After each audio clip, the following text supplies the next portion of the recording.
slowly but surely, I just became more and more curious about Islam. But actually what happened was I was very intrigued by Islam. But then when I started learning more about Islam and kind of doing my research, I found a lot of things on the internet, a lot of things that were just like, that I did not like at all. There was a lot of misconception that I found on the internet. I was like, oh wow, no, I do not like Islam. I don't want to follow Islam. I don't like it at all.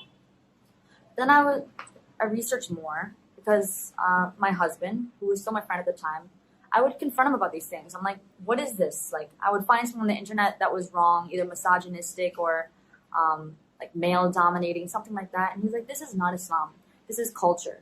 This is not the real Islam. People do this culturally. So then I was like, okay. So he would give me good sources and help me kind of learn about his Islam. He would have such a friendly approach to it that it really, his approach was so nice and not forceful and not trying to impose his beliefs on me that I was willing and wanting to learn more about it. I learned more, and then I started to realize how a lot of the things that I had found were an intertwinement of culture and religion and not the religion itself. So basically, I would find things online and I would question it in a way that was doubtful, okay? Like, I would be doubtful of something and I would question it. And for every single thing that I doubted or that didn't make sense to me, I would find an answer for every single thing that was logical, that had aligned with my previous beliefs, that was, like, everything I found was such a logical way of life. Everything. I remember, like, I would find something and then I'd learn the reason for it and I'm like, oh my God, wow, that makes a lot of sense. Why doesn't everyone do this? You know?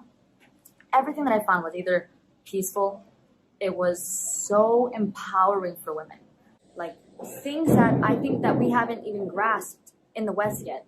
There's so many things in Islam that we haven't grasped in the West. I feel like people always put the West as this like exemplar of what people should follow in other countries.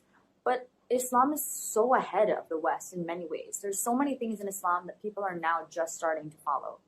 So all of these reasons, I was just like, wow. There's a really famous saying that I like. It goes something like, doubt is the beginning, not the end of wisdom. And for me, this was the case with Islam. So through my doubt, I had initiated this want to and this desire to research Islam. I had really doubted it. And I thought for sure, like, I would find things and I would be like, no, I don't like this at all. And through that, I was able to understand and really fall in love with Islam, honestly. It's a way of life. It's a beautiful way of life. It has guidelines for every single thing in life. So it's just, I really love the structure of it. Before, I was very spiritual, as I said before, but I had no structure, a way to follow or kind of show my worship to God or connect with my spirituality. I had no way to practice this in my everyday life.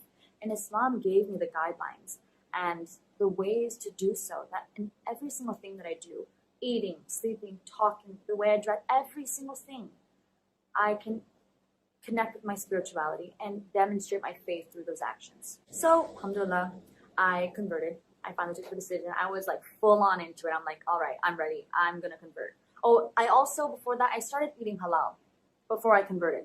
I took baby steps into it, baby steps. So when I learned about halal, in order for it to be halal, it has to be treated humanely. So yeah, so I converted to Islam. Finally, I made the decision. I was full on into it. I was fully confident in what I was deciding in my decision.